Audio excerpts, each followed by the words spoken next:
In this presentation, I'll describe the badging pilot we conducted at Jewell Elementary in a Minecraft club held this last quarter.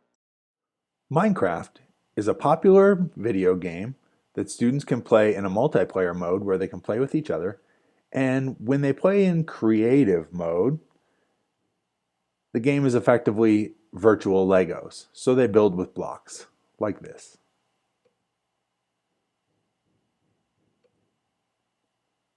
So students had the opportunity to build in a shared world, constructing different things using digital blocks. This boy with 2 broken arms, showing his work to the principal, that's Carlos. He earned 9 badges. The work he's sharing earns him this badge, Created Art in Minecraft. Which brings us to the badge system itself. So here are the badges the students could earn inside the badging platform for all badges. So as you can see, there are a number of badges. Geometer's Tower, built a house with a partner, made a Minecraft video, created Minecraft art, made a Minecraft trap, made a rail system in Minecraft, joined the server, I can post a sign to identify my house, I can chat, made a house fast, and I can journal. The best way to explain the origins of this badge system is by sharing the presentation that I shared with students in the club. So we viewed our club as an experiment in do-it-yourself, Minecraft, and badging. We borrowed the basic idea for our badge system from DIY.org, which is an online community where kids earn patches by demonstrating skills that they either have or are learning, usually online.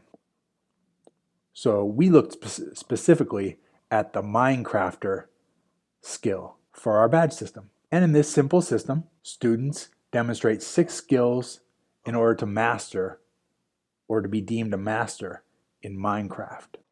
Though DIY has 16 challenges related to Minecraft, we wanted 6 that would be accessible to 4th graders in a club setting with limited time. So the original 6 skills were join a Minecraft server, make art in Minecraft, build a rail system, create a trap, make a video in Minecraft. And though DIY.org asked kids to build an epic base, we chose to ask them to make a Minecraft house fast due to our time constraints. So looking back at this system design, I explained to the students that if they earned all 6 badges, then they would earn a privilege. The privilege was to use command line programming in the game, which is an advanced building technique that even provides an introduction to writing code. Well, it didn't take long before I realized that some badge system revision was in order. After the first couple of club meetings, it became apparent that some of our students were new enough to the game that they were going to need time to complete their houses, and they might need a little more time to build a rail system. So just about the time that I was figuring out that not very many students would be earning the 6 badges, I also had paid attention to some of the skills that the veterans had that the newcomers were very interested in. They were very interested that the veteran players could chat with each other in the game.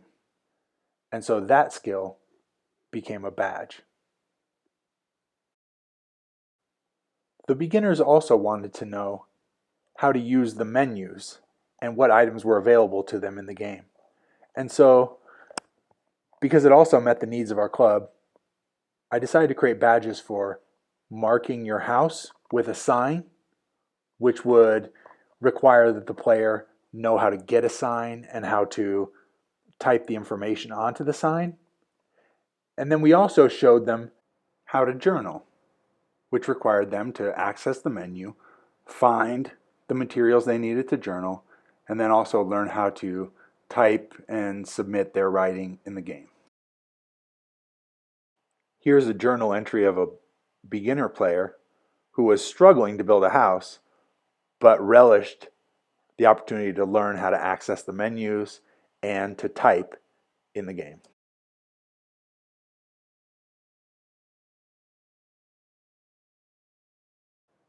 So those were the badges that I added to the system, which were more granular and also reflected the communication skills that seemed to be important to the newcomers as they watched the experienced players play.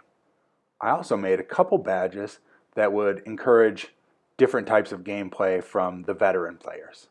First, we created this badge, Build a House with a Partner. It encouraged collaboration. Second, we created this badge, Geometer's Tower. This was the final badge we created, which was kind of a celebration because we created it for students who had already earned the privilege of command programming. So they were programming towers like this and towers like these using more advanced skills in the game.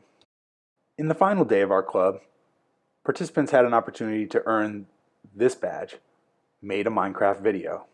For Carlos's contribution, he decided to demonstrate a skill rather than show what he built. So here's Carlos demonstrating his advanced building techniques. Hi YouTube, this is Carlos from the Minecraft Club, and today I'm going to be showing you decoration or building commands. This is the very first command I learned. Do //h sphere.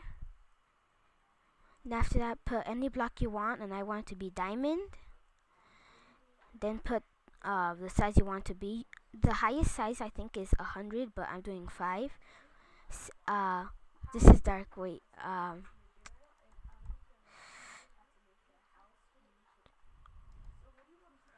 So once I do that,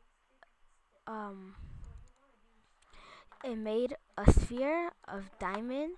You can do this with any block as well.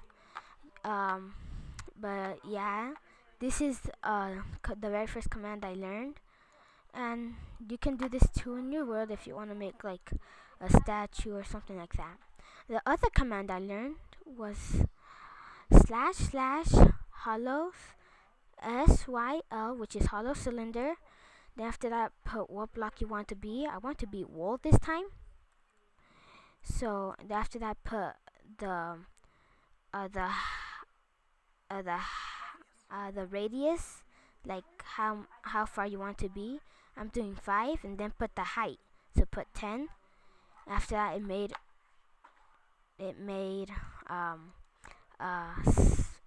cylinder, but it's around the sphere, as you can see. But yeah, I made a cylinder. That was a scary noise.